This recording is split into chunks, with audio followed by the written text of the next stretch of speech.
Beginilah kepanikan warga saat kobaran api menghanguskan sebuah toko elektronik di Jalan Pesantren Pondok Aren, Tangerang Selatan, Banten. Sabar ini lagi. Ngapain diulang lagi sih, ntar aja Bapak. Ya Allah, Pak, ini lagi. Banyaknya material yang mudah terbakar membuat api dengan cepat merambat ke seluruh bagian bangunan. Dugaan sementara kebakaran terjadi akibat korsleting listrik. Banyaknya asap membuat pemadam kebakaran sempat kesulitan memadamkan api. Api berhasil dipadamkan 1 jam kemudian setelah 6 unit mobil damkar dikerahkan ke lokasi. Yang terbakar adalah toko elektronik. Dan di sini sudah terjadi kebakaran besar. Jadi saya luncurkan dari 3 pos terdekat. Untuk kerugian sekitar 700 juta untuk korban nihil. Pak, dugaan sementara apa nih Pak? Dugaan sementara dari listrik MCB-nya. Tidak ada korban jiwa dalam peristiwa ini, namun kerugian diperkirakan mencapai ratusan juta rupiah. Dari Tangerang Selatan, Banten, Nunung Purnomo, Anyus melaporkan.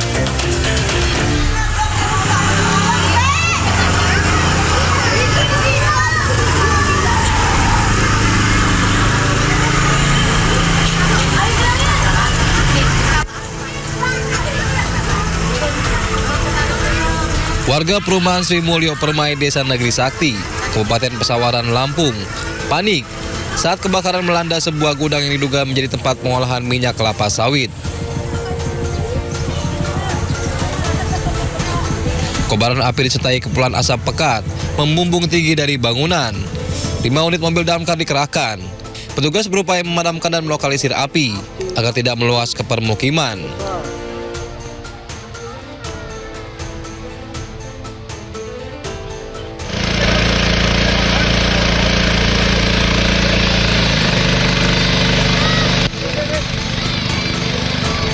Kebakaran akhirnya bisa dipadamkan setelah petugas berjibaku selama 4 jam. Diduga kebakaran terjadi karena korsleting listrik. Sementara itu, polisi masih mencari pemilik gudang dan menyelidiki status bangunan. Kerugian akibat peristiwa ini diperkirakan lebih dari 500 juta rupiah. Dari Lampung Selatan, Lampung, Heri Fulistiawan, iNews melaporkan.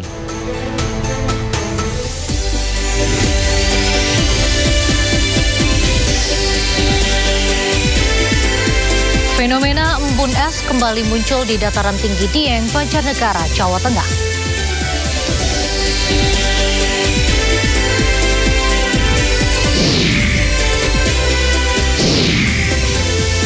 Kabupaten Muara Enim, Sumatera Selatan kembali dilanda skandal korupsi kepala daerah.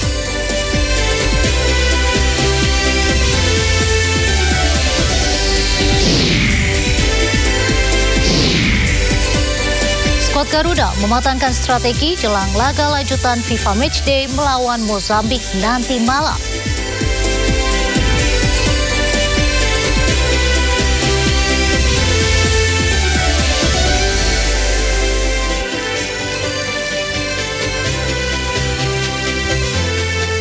Halo pemirsa, lawan Oman jadi pelajaran hadapi Mozambik kejar keyakinan. Usai menang 3-0 atas Oman, nanti malam Timnas Indonesia akan melakoni laga FIFA Matchday kontra Mozambik di GBK Senayan. Akankah Garuda kembali raih kemenangan? Bersama saya Raisa Nadia, Anda menyaksikan Sindo Sore. Pemirsa, fenomena embun es kembali muncul di dataran tinggi Dieng, Banjarnegara, Jawa Tengah. Suhu udara yang turun hingga -1 derajat Celcius membuat embun membeku dan menyelimuti sejumlah kawasan wisata.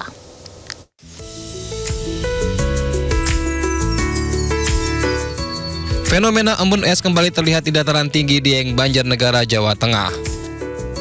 Rerumputan, daun-daun dan sejumlah area di kompleks Candi Arjuna tertutup lapisan es tebal karena suhu udara yang sangat dingin. Pada dini hari, suhu udara Dieng turun hingga mencapai -1 derajat Celcius. Kondisi ini membuat embun yang menempel di permukaan tanaman membeku menjadi kristal es. Kemunculan embun upas ini menjadi daya tarik bagi wisatawan.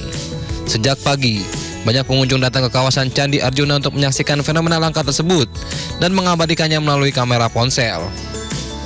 Senang, kita kan juga langka gitu loh. Di dataran tinggi bisa dapat embun es yang katanya orang sini embun upas, bukan es lagi.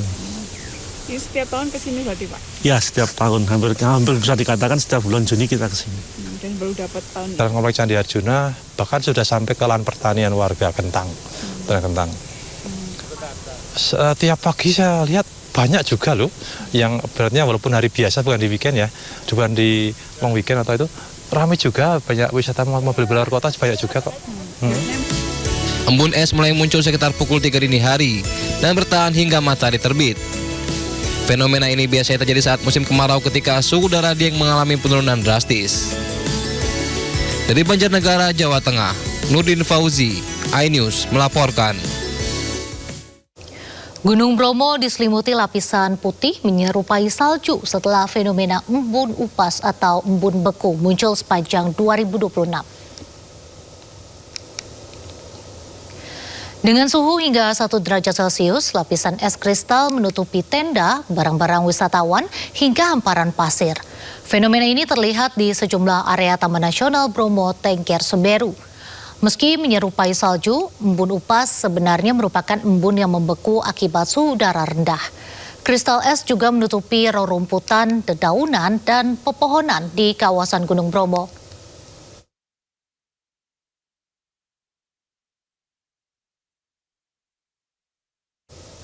Pemirsa, secara nasional, Kementerian Kesehatan merilis peringatan bahaya kemarau panjang yang terjadi mulai bulan Juni ini. Apa saja bahaya kemarau super tahun ini yang disebut El Nino Godzilla?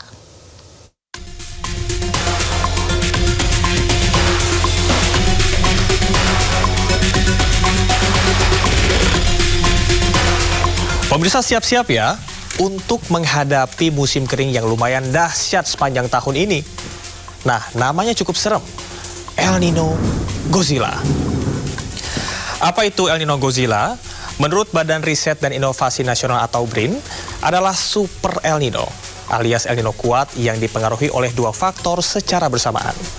Pertama adalah kondisi memanasnya suhu permukaan laut di Samudra Pasifik bagian tengah dan timur, mengakibatkan curah hujan menurun drastis. Nah, di saat yang bersamaan, juga terjadi pendinginan suhu laut di sekitar Sumatera dan Jawa, mengakibatkan menurunnya pembentukan awan hujan. Kombinasi 2 faktor tersebut membuat musim kemarau menjadi lebih panjang dan lebih kering.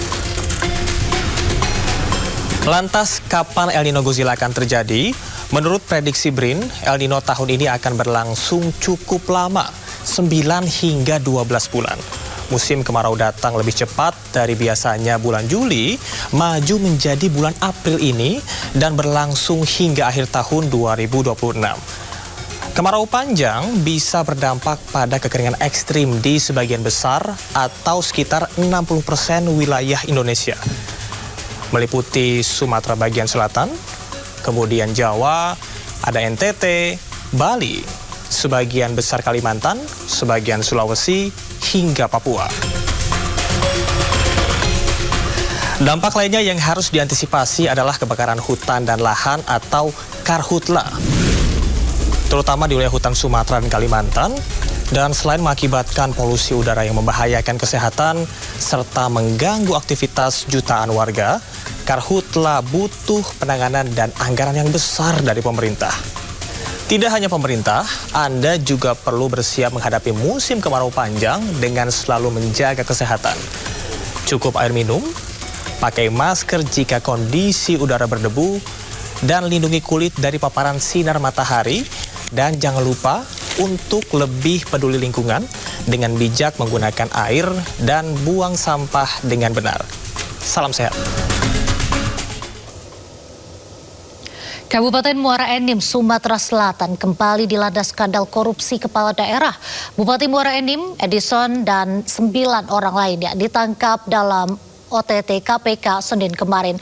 Edison menjadi bupati keempat yang terjerat korupsi dalam 6 tahun terakhir. Setelah ditangkap, Bupati Edison dan 9 orang lainnya dibawa ke gedung KPK Jakarta tadi pagi. Para pihak yang terjerat operasi tangkap tangan akan diperiksa terkait dugaan gratifikasi, proses pengadaan di lingkup Pemkab Muara Enim.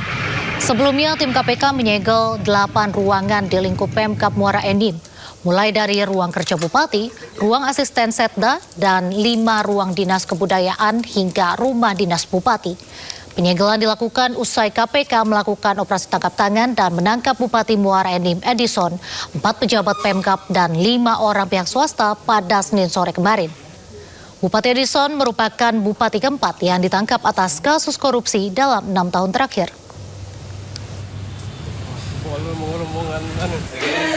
Sumatera Selatan berdasarkan kecukupan bukti permulaan yang sudah diperoleh dalam rangkaian peristiwa tertangkap tangan tersebut, kemudian diputuskan untuk naik ke tahap penyidikan.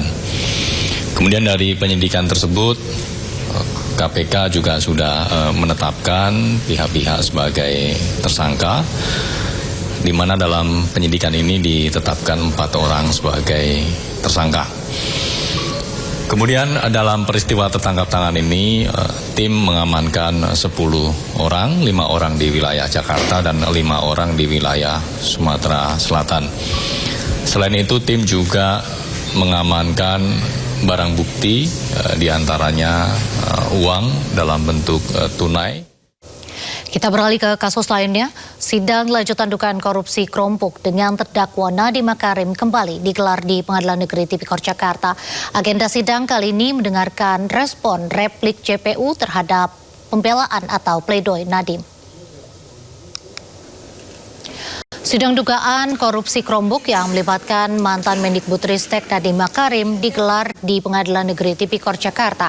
Sidang beragendakan replik atau jawaban penuntut umum atas pembelaan terdakwa, diantaranya terkait audit BPKP dan juga angka kerugian negara. Saat pembacaan pembelaan atau pledoi, Nadiem berharap persidangan ini akan membongkar cara praktik penuntutan yang tidak sesuai dengan hukum. Isoma sampai jam 1 terusan. Atas dalil ketidakabsahan audit BPKP dan penghitungan kerugian negara. Bahwa penasihat hukum mendalilkan BPKP tidak berwenang menetapkan kerugian negara. Laporan hasil audit BPKP tidak memiliki predikasi, menggunakan metode rekalkulasi yang tidak baku dan terjadi penghitungan ganda, double counting atas Chrome Device Management. Bahwa terhadap dalil tersebut penuntut umum menanggapinya, yaitu BPKP selaku aparat pengawas keuangan dan pembangunan tetap berwenang melakukan audit penghitungan kerugian keuangan negara dan hasil perhitungannya tetap dapat dijadikan dasar untuk menentukan ada tidaknya kerugian keuangan negara oleh aparat penegak hukum dan majelis hakim dalam putusannya berdasarkan Perpres 192 tahun 2014, PP 60 tahun 2008, Putusan Mahkamah Konstitusi nomor 142 tahun 2024, Putusan Mahkamah Konstitusi nomor 25 tahun 2016, dan Putusan Mahkamah Konstitusi nomor 31 tahun 2012, serta SEMA nomor 4 tahun 2016, dan SEMA nomor 2 tahun 2024. Bahwa terkait dengan kewenangan BPKP dalam melakukan perhitungan kerugian keuangan negara dalam perkara akuo maupun dalil nota pembelaan, pledoi yang menuduh double counting dan dalih harga wajar bertentangan dengan e-katalog telah terjawab secara lengkap dalam uraian fakta hukum surat tuntutan, di mana kemahalan harga dihitung secara terurai per jenjang pendidikan dan per metode pengadaan, baik melalui e-katalog, DIPA, SIPLA maupun DAK, dengan membandingkan realisasi pembayaran net terhadap nilai wajar sehingga angka kerugian bersifat nyata, terurai, dan dapat dipertanggungjawabkan, bukan sekedar asumsi. Dalil nota pembelaan tersebut juga telah secara nyata dipertimbangkan majelis hakim pada persidangan terdakwa lainnya, yaitu Ibrahim Arif, Sri Wahyuningsih, dan Mulyatsa. Dan di kasus saya sangat unik, semua empat unsur daripada korupsinya itu tidak terbukti. Jadi ya harapan besar saya insya Allah akan ada keputusan bebas murni. Memang saya tidak melihat bagaimana cara atau mekanisme di mana saya bisa bersalah kalau keempat unsurnya, karena tidak ada unsur kerugian negara, tidak ada unsur memperkaya orang lain, apalagi memperkaya diri sendiri, tidak ada mens rea atau niat jahat, justru kebalikannya, banyak sekali bukti niat baik yang dilakukan saya dan tim saya, dan tentunya tidak ada unsur perlawanan hukum sama sekali. Pemirsa, mari kita pantau situasi terkini di Pengadilan Negeri Tipikor Jakarta. Kita sudah terhubung dengan rekan Indra Setiabudi di sana. Selamat sore Indra, bagaimana perkembangan hasil sidang replik Nadiem? Baik, selamat sore Nadia dan juga pemirsa, dapat kami informasikan update terkait dugaan kasus korupsi terkait Chromebook atas mantan Menteri Mendikbudristek Nadiem Makarim. Ini berlanjut pada hari ini adalah sidang replik, di mana memang untuk terkait sidang kali ini menjawab daripada pledoi yang sebelumnya sudah diserahkan ataupun disidangkan pada 2 Juni lalu. Adapun memang untuk terkait pledoi ini sudah dilakukan dan juga penolakan daripada hasil replik pada hari ini telah terjadi, dan memang untuk terkait daripada isi daripada replik tersendiri, ini adalah jaksa menolak pledoi daripada terdakwa Nadiem karena dinilai memutar balikan fakta, dan memang untuk terkait bukti-bukti ini hanya menyampaikan hanya sepotong-potong saja agar tidak terlihat ada Nadiem melakukan tindak pidana korupsi. Ya, memang ini menjadi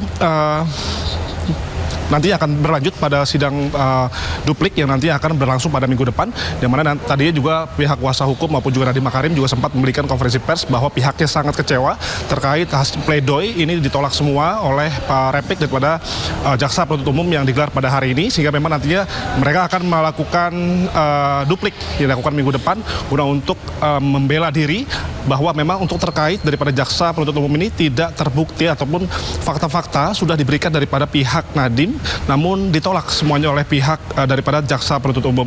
Dan selain itu juga bahwa memang untuk terkait kasus ini kalau menurut Nadiem dan kuasa hukum bahwa memang untuk terkait dakwaan ini selalu berbeda-beda, Nadia, dari awal daripada kegunaan Chromebook yang dinilai tidak efektif dan juga hingga terjadinya atau dugaan markup terkait pembelian Chromebook yang dinilai merugikan negara triliunan rupiah.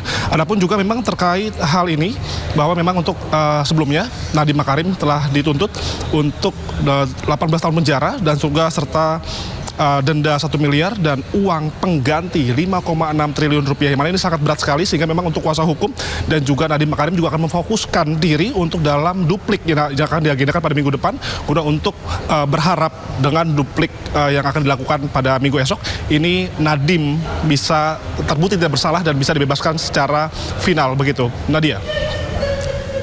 Baik, berarti kita tunggu informasi selanjutnya pada sidang duplik minggu depan. Terima kasih Indra Setia melaporkan langsung dari Pengadilan Negeri Tipikor Jakarta. Jaga keselamatan dan kesehatan Anda.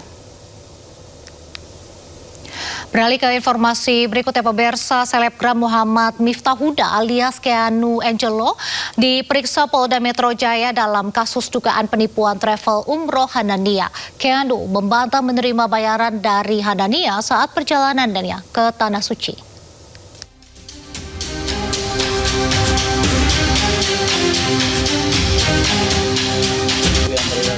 Penyidik Polda Metro Jaya memeriksa selebgram Muhammad Miftah Huda alias Keanu Angelo dalam kasus dugaan penipuan jemaah umroh travel Hanania Group. Keanu dicecar 25 pertanyaan oleh penyidik seputar perkenalan awal hingga kontrak kerjasama. Keanu membantah menerima bayaran dan mengaku kerjasama antara dirinya dan pihak Hanania hanya sebatas barter promosi dengan fasilitas perjalanan umroh.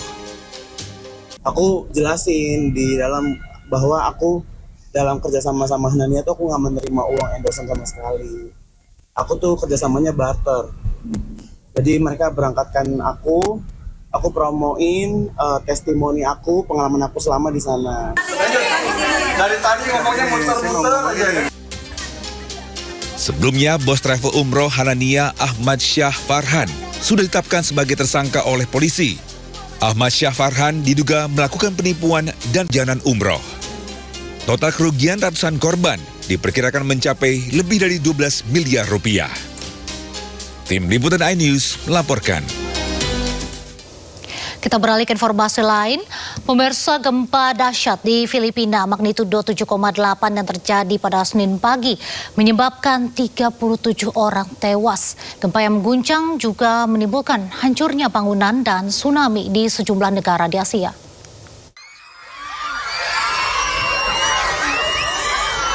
Bantai mo anak, bantai mo dia teh.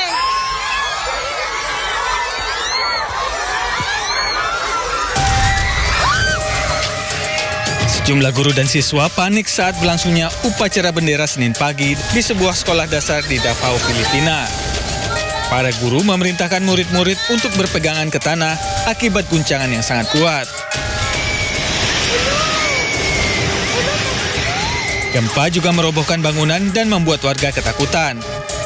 Gempa dengan magnitudo 7,8 terjadi di lepas pantai dengan kedalaman 35 km, 24 km dari Provinsi Sarangani di Pulau Mindanao.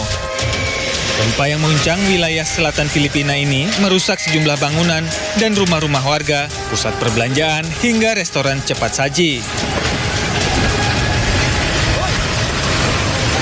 37 orang tewas dan 100 orang terluka dalam peristiwa ini. Sempat terjadi gempa susulan dengan magnitudo 6,1. Pusat Peringatan Tsunami Pasifik memperingatkan kemungkinan akan terjadinya tsunami sepanjang pantai Filipina, wilayah utara Indonesia, hingga Papua Nugini.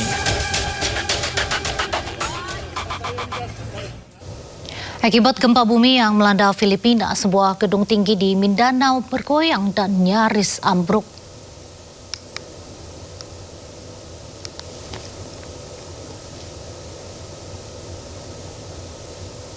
Inilah video seorang warga Mindanao, Filipina yang memperlihatkan bangunan gedung tinggi 36 lantai bergoyang-goyang selama gempa bumi terjadi. Dilaporkan masih banyak karyawan yang berada di dalam gedung. Sementara warga sekitar terlihat panik karena sangat jelas gerakan gedung tersebut pasca getaran gempa. Hingga berita ini diturunkan, kondisi gedung masih dalam penanganan.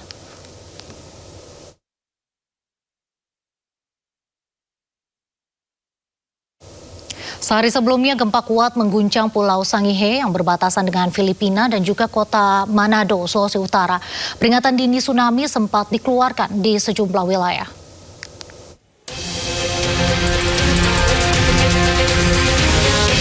Gempa magnitudo 7,7 mengguncang wilayah barat laut Tahuna, Kepulauan Sangihe, Sulawesi Utara dengan kedalaman 105 km.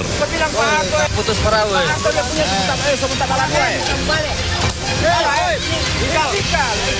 Kuatnya guncangan membuat BMKG mengeluarkan peringatan dini tsunami untuk wilayah Gorontalo, Kalimantan Timur, Maluku Utara, Sulawesi Tengah, dan sejumlah wilayah di Sulawesi Utara.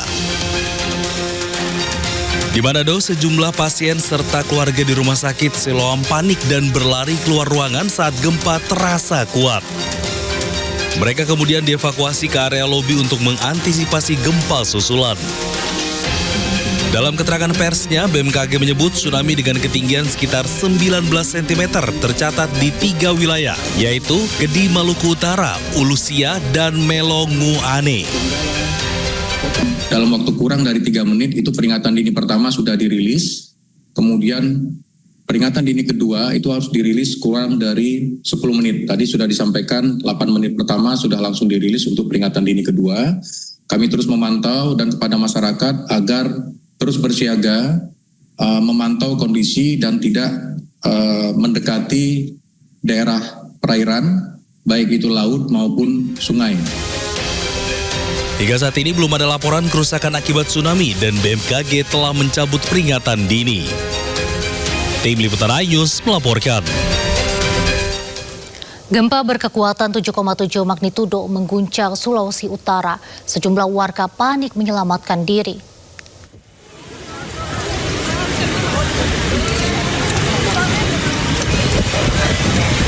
Anda bawa nasi kuning kita. Kepanikan terjadi saat gempa berkekuatan 7,7 magnitudo melanda kota Manado, Sulawesi Utara. Sejumlah warga panik dan berupaya menyelamatkan diri. BMKG juga mengeluarkan peringatan dini tsunami berstatus siaga di sejumlah wilayah di Sulawesi Utara. Ada pas di warung, terus sementara jualan, pas gempa langsung lari keluar. Terus ini kan Ibu lihat setelah ini suasana bagaimana sekarang? Kenapa ini langsung datang di laut lihat bagaimana keadaan di laut, Mar.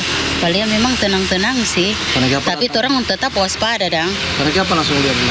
Takutnya air surut. Gempa berkekuatan 7,7 magnitudo ini berpusat di 236 km dari Kabupaten Sangihe dengan kedalaman 106 km. Dari Manado, Sulawesi Utara, Jeffrey Langi, iNews melaporkan. Kita ke informasi berikutnya. Hamparan busa muncul di aliran Kali Kerukut, Penjaringan, Jakarta Utara. Akibat banyaknya busa, aliran kali berminyak dan banyak ikan yang mati.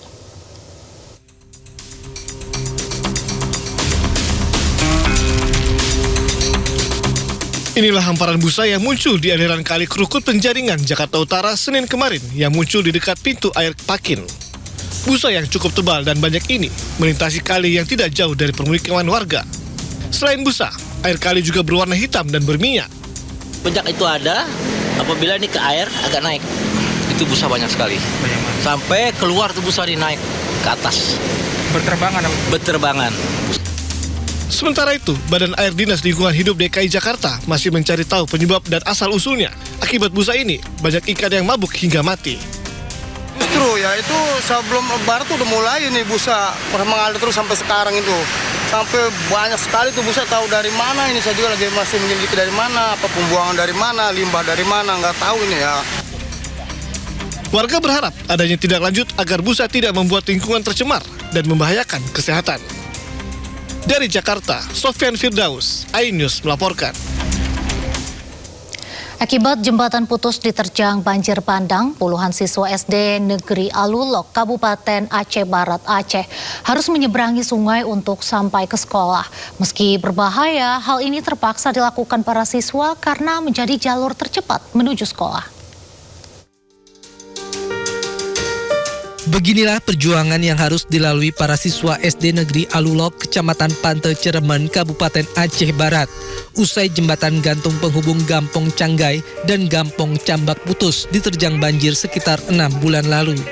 Saat musim kemarau dan debit air sungai surut, para siswa bersama orang tuanya memilih menyeberang sungai karena menjadi jalur tercepat menuju sekolah dengan jarak tempuh sekitar 800 meter. Selain menyeberang sungai, ada jalur alternatif berupa lintasan darurat yang memanfaatkan 2 utas tali kabel. Namun untuk mencapai sekolah, mereka harus berjalan kaki mengelilingi bukit sejauh sekitar 2 km. Nyebrang sungai lewat sini karena Atontih yang dekat. Karena dari sana ke sini dekat, sekitar 100 meter. Terpaksa anak-anak kan nyebrang sungai, bawa oleh mamanya, bapaknya, tiap hari pagi antar duhur, habis sekolah jemput. Ini contohnya baju-baju semua nih disangkut di sini anak-anak sekolah. Makanya sebelumnya ada jembatan tuh. Sebelumnya ada, tapi akibat banjir bandang kemarin udah ambruk dan putus semua. Warga berharap pemerintah segera membangun jembatan yang telah hancur diterjang banjir tersebut, sehingga akses pendidikan dan perekonomian masyarakat daerah pelosok Aceh Barat berjalan lebih baik. Pemirsa, sebuah minibus terguling di Menteng, Jakarta Pusat. Mobil yang merupakan taksi online ini terlibat kecelakaan lantaran ingin mengejar lampu hijau.